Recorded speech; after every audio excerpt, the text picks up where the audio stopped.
Hello दोस्तों, online study point में आपका स्वागत है। और आई होप कि आप सबको इस सीरीज़ के बारे में पता होगा। इससे पहले जो वीडियो अपलोड हुआ है, ठीक है, मैंने स्टडी पॉइंट जो है उस पर वीडियो अपलोड किया है, ठीक है। वहाँ पर हमने वायुमंडल यानी कि एटमॉस्फेयर को डिस्क्रिप्टिव वे में कवर किया है और मैंने वहाँ आपको इन्फॉर्मेशन दे दी थी कि इसके जो क्वेश्चंस हैं जो कि एग्ज़ाम में पूछे गए हैं, हम वो ऑनलाइन स्टडी पॉइंट 2.0 पर कवर करने वाले हैं, ठीक है।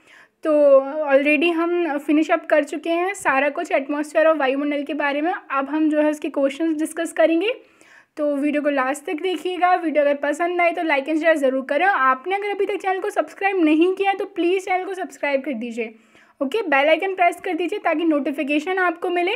और अगर फिर भी नोटिफिकेशन नहीं मिलता है तो हमारा टेलीग्राम ग्रुप ज्वाइन कर लीजिए, वहाँ पर आपको सारे वीडियोज़ की PDFs और नोटिफिकेशंस मिल जाएंगे, ओके।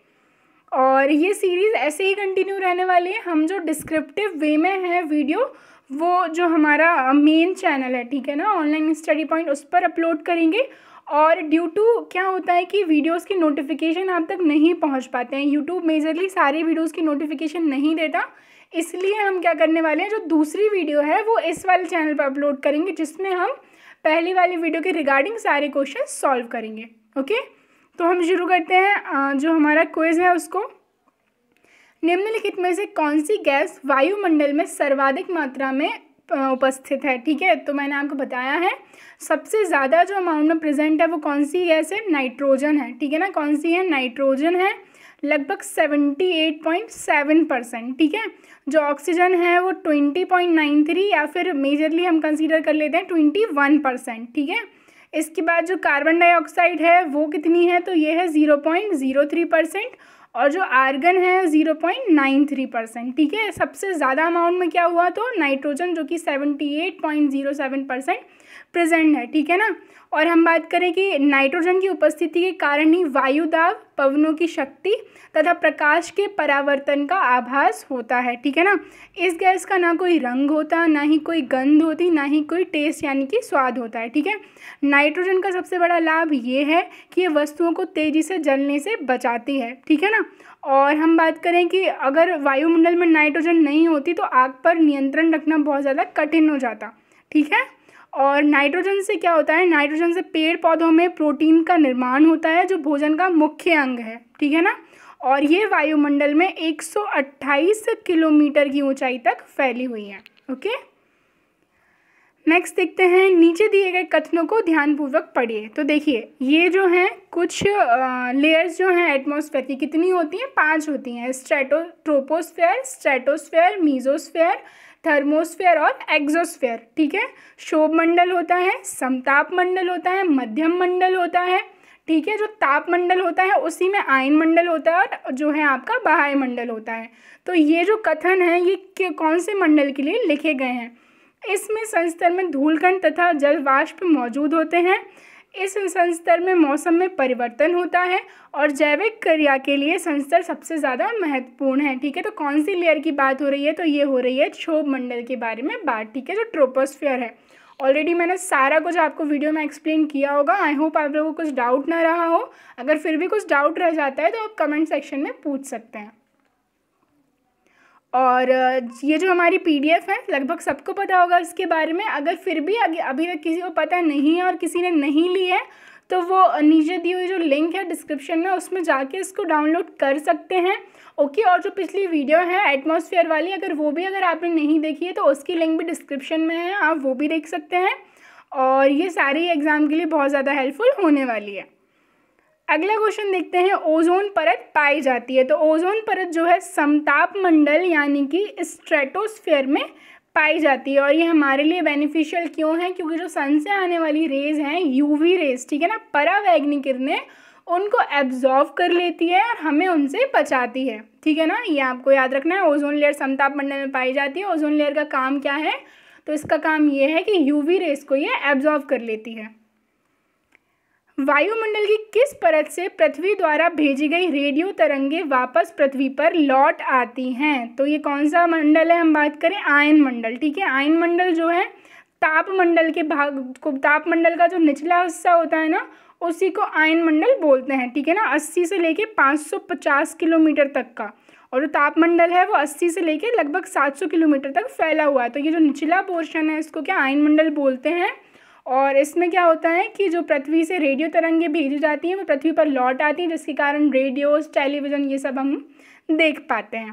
ओके, नेक्स्ट देखते हैं वायुमंडल का सर्वाधिक स्थायी तत्व है तो कौन सा इनमें से तत्व है, एलिमेंट है जो वायुमंडल का सबसे ज़्यादा स्टेबल है, तो वो क्या है, जलवाष्प। ठीक है ना, क्या है, जलवाष्प है। ठीक है, और हम बात करें कि वायुमंडल में जलवाष्प सबसे अधिक हम बात करें कि आसमान में वितरण वाली गैस है। ठीक है ना, वायुमंडल का जो संपूर्ण जलवाष्प का 90% भाग है ना वो 8 किलोमीटर तक की ऊंचाई तक सीमित है। ठीक है, और हम बात करें कि जो सबसे ज़्यादा स्टेबल और स्थायी है तो वो क्या है, जलवाष्प है। नाइट्रोजन की हमने बात कर ली थी, सबसे ज़्यादा अमाउंट में प्रेजेंट है।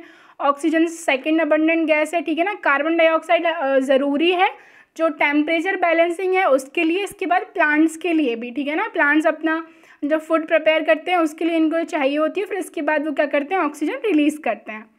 मेघ गर्जन वायुमंडल की किस परत में होता है। ठीक है ना, हम बात करें जितनी भी मौसम संबंधी क्रियाएं होती हैं वो क्षोभ मंडल यानी कि ट्रोपोस्फेयर में होती हैं। ठीक है ना, किस में होती हैं, ट्रोपोस्फेयर में होती हैं। नेक्स्ट देखते हैं समुद्र तल पर औसत वायु दाब कितना होता है। तो वैसे तो हम जो नेक्स्ट लेक्चर रहेगा उसमें वायुमंडलीय दाब यानी कि जो आपका एटमॉस्फेरिक प्रेशर है ये सारा कुछ डिस्कस करेंगे। ठीक है ना, फिर जो भी आपके प्रेशर वेल्ट्स हैं, विंड्स हैं, उनके बारे में डिस्कस करेंगे। लेकिन फिर भी यहाँ ये क्वेश्चन आ गया है तो हम देख लेते हैं कितना होता है, 1013.25 मिली बार। ठीक है ना, ये जो होता है समुद्र तल पर इतना औसतन वायुदाब होता है। ठीक है, नेक्स्ट देखते हैं हवाई जहाज प्रायः किस परत में उड़ाए जाते हैं। तो हवाई जहाज जो है समताप मंडल यानी कि स्ट्रेटोस्फेयर में उड़ाए जाते हैं। ठीक है, और हम बात करें सबसे पहली लेयर क्षोभ मंडल यानी कि ट्रोपोस्फेयर, फिर दूसरी समताप मंडल यानी कि स्ट्रेटोस्फेयर, फिर जो आता है मध्यम मंडल आता है, फिर तापमंडल आता है और फिर बाह्यमंडल आता है।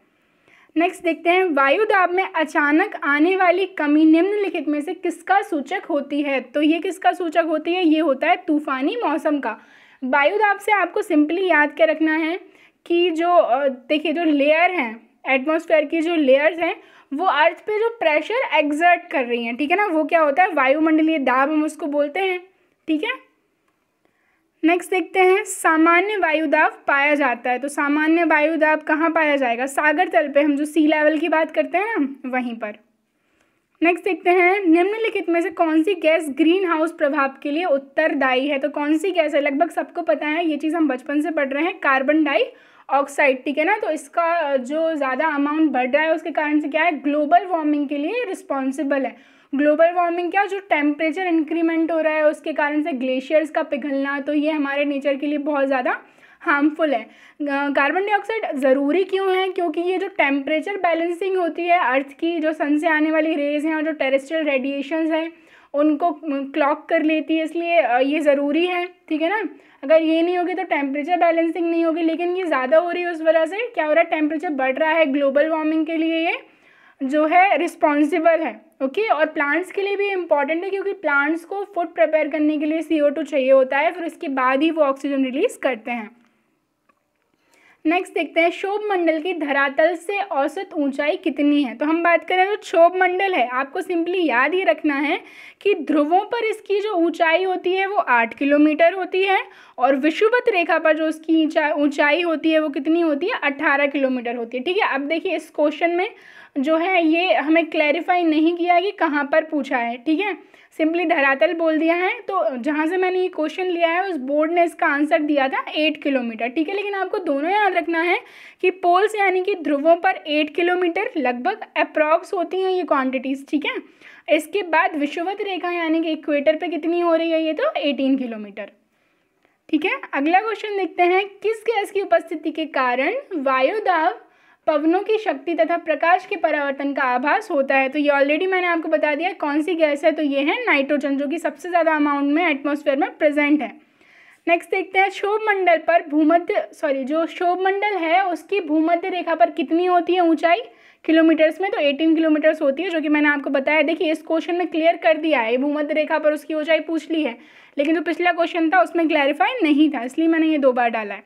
परावैंगनी किरणों से रक्षा कौन सी मंडल करती है? देखिए हमें इतना पता है कि जो परावैंगनी किरणें हैं, जो यूवी रेज हैं, उनसे हमें कौन बचाती है? ओजोन लेयर बचाती है। अब लेकिन ओजोन लेयर इस ऑप्शन में नहीं है, तो आपको याद क्या रखना है कि कौन सी लेयर में ओजोन लेयर प्रेजेंट है, कौन से मंडल में है?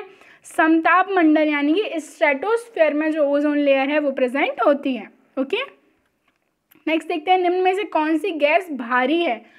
तो सबसे ज़्यादा भारी गैस की बात हो रही है यहाँ पर, तो कौन सी है? CO2 है, और जो हमारे एटमॉस्फेयर में कितने अमाउंट में प्रेजेंट है? 0.03%। सबसे ज़्यादा कौन सी है? नाइट्रोजन है।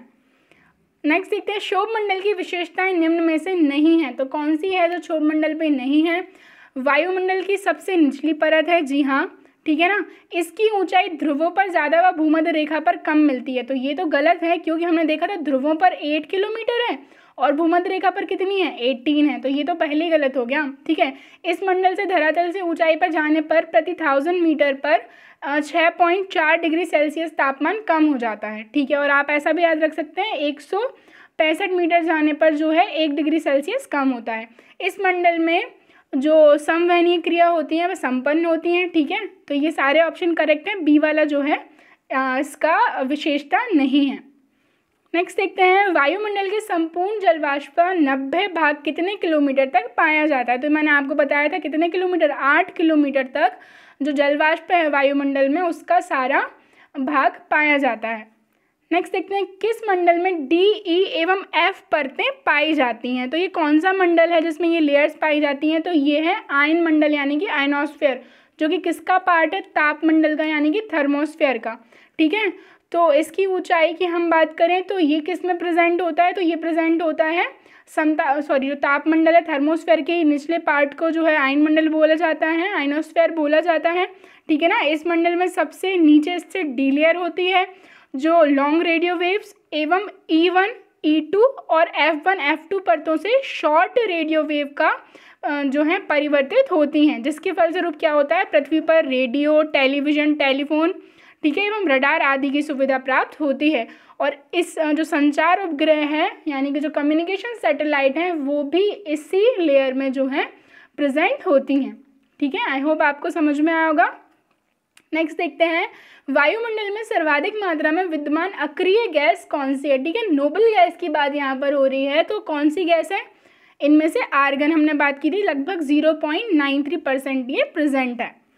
नेक्स्ट देखते हैं, मौसम परिवर्तन की छत किसको कहते हैं? तो हमने देखा था सारे जो मौसम से रिलेटेड जो फेनोमेनास थे, वेदर फेनोमेना, किस लेयर में हो रहे थे? क्षोभ मंडल, यानी कि ट्रोपोस्फेयर में हो रहे थे, इसलिए इसको मौसम परिवर्तन की छत भी बोला जाता है, ठीक है, सबसे निचली वाली है ये। नेक्स्ट देखते हैं, सूर्य से आने वाली हानिकारक परावैंगनी किरणों को कौन सी परत अवशोषित करती है? तो ओजोन परत, यानी कि ओजोन लेयर, जो कि समताप मंडल में सिचुएटेड है, ठीक है। अब ये आप क्वेश्चन देखिए, दोनों ऑप्शन यहाँ पर हैं, ओजोन लेयर भी है और समताप मंडल भी है। तो ओजोन लेयर अगर क्वेश्चन में नहीं होगा तो आप क्या लगाएंगे? समताप मंडल, क्योंकि समताप मंडल में ही ओजोन लेयर सिचुएटेड है। लेकिन अगर ओजोन लेयर है तो आप क्या लगाएंगे? Ozone layer. ओके, नेक्स्ट देखते हैं, वायुमंडल में सर्वाधिक गैस कौन सी पाई जाती है? ठीक है, तो सर्वाधिक कौन कौन सी गैसेस पाई जाती हैं? तो नाइट्रोजन एवं ऑक्सीजन 78 और 21%, ठीक है ना। बाकी तो जो आर्गन है 0.93%, कार्बन डाइऑक्साइड 0.03%, ठीक है। नेक्स्ट देखते हैं, वायुमंडल में क्रमशः ऑक्सीजन, कार्बन डाइऑक्साइड और आर्गन जो है इनका प्रतिशत कितना है? तो देखिए, ऑक्सीजन का हम रफली मानते हैं 21%, लेकिन ये 21% एक्चुअल में होता नहीं है, अप्रॉक्स 20.95 या फिर 20.93% होता है। आर्गन का 0.93% होता है और कार्बन डाइऑक्साइड जो है वो कितना होता है? 0.03%। तो डी वाला जो है हमारा करेक्ट ऑप्शन हो जाएगा, ठीक है। नेक्स्ट देखते हैं, वायुमंडल का जो 90% भाग है उसमें कितनी गैसें हैं? तो जो 99 यानी कि जो 99% भाग है उसमें केवल 2 गैसें हैं। कौन कौन सी? 78.07% नाइट्रोजन, और जो ऑक्सीजन है, ठीक है, कितनी? 21%, या फिर 20.93 से लेके 95%। तो 99% जो पोर्शन है वो तो इन्हीं 2 गैसेस से कवर हो जाता है। तो ये तो थी हमारी आज की वीडियो। इस वीडियो से पहले आपको वो वीडियो देखना है, जब आप उसको देख लेंगे तभी आप अच्छे से इन क्वेश्चंस को सॉल्व कर पाएंगे। और ये टॉपिक जो है आपके सारे एग्जाम के लिए कंप्लीट हो चुका है, चाहे वो कोई सा भी स्टेट PCS हो, कोई भी एग्जाम हो, ठीक है ना। तो वीडियो को प्लीज़ ज़्यादा से ज़्यादा शेयर करना, लाइक करना, चैनल को सब्सक्राइब नहीं किया तो चैनल को सब्सक्राइब कर देना। Okay, thank you.